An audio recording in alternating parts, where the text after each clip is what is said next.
Đồ mong bài ngày bông ổn ơi. Nhà luôn chập hôi bên tập pan năng. Tập bố là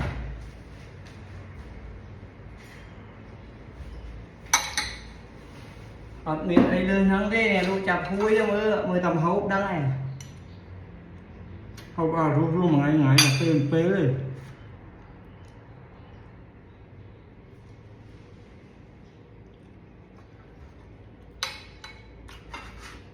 Ngon nha.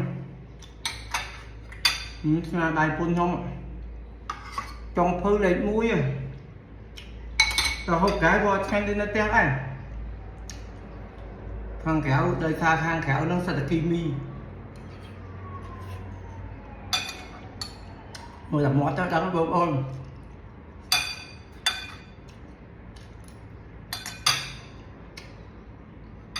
ngon này na và phun ăn ớt kia hộp bông chia chiên